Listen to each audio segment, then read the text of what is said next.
Greetings, Divine Radiance. Welcome to your Monday money message. Woo, woo. With me, Nahkila, Isha. Woo, woo.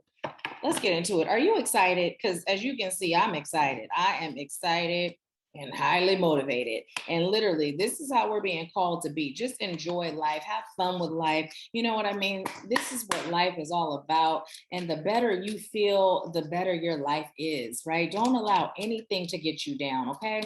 Let's see what message. Oh, did you see that? It just was like, it's me, it's me. It says, I can always tell a difference. Financial abundance story. And 25 is the number, which is number 7. I can always tell a different financial story. I can always tell a different financial story. Put that in the comments. I can always tell a different financial story, okay? Now, before I get into what the card says, what I'm being told to tell you by Spirit is this.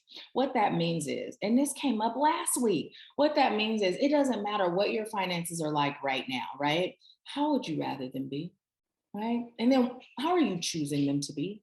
Talk about that instead, right? Listen, I had a consultation with this beautiful, beautiful woman. And when I say beautiful, I mean her soul, right? Of course she's beautiful, but that, I don't care about this. I'm talking about what that soul do though, right?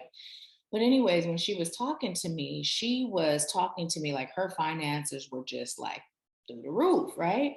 And so then when she decided to work with me, she was at a place where she ended up choosing, right, a different option than the one that we discussed. Now, Spirit had revealed to me why, but I was being guided to ask her, is it the financial commitment or is it what you just said it was? And her response was, it was the financial commitment. And, you know, I let her know how amazing it is that she was speaking of her finances the way that she was speaking of her finances, right? Because this is what we're called to do. But so often, instead of speaking of our finances as we're choosing them to be, we often speak of them as they are, which is why it takes some of us longer to get out of that financial, I'm hearing hole, right?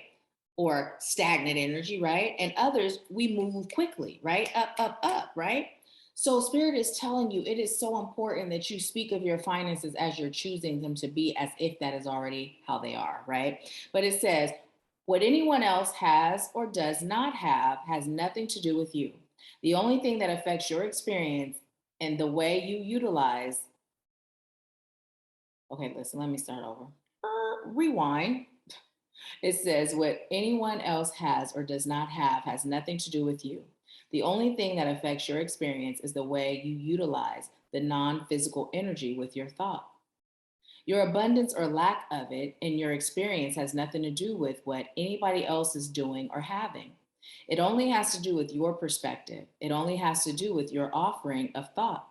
If you choose your fortunes to shift, you must begin telling a different story. Okay. So just let that sink in. Let that sink in. And if this resonated anyway, go ahead and like it. Go ahead and subscribe and leave a comment that says, I can always tell a different financial story to claim that energy. Okay. I thank you so much for allowing me to serve you. I leave you with peace, love, bliss, and abundance. I'll talk to you soon.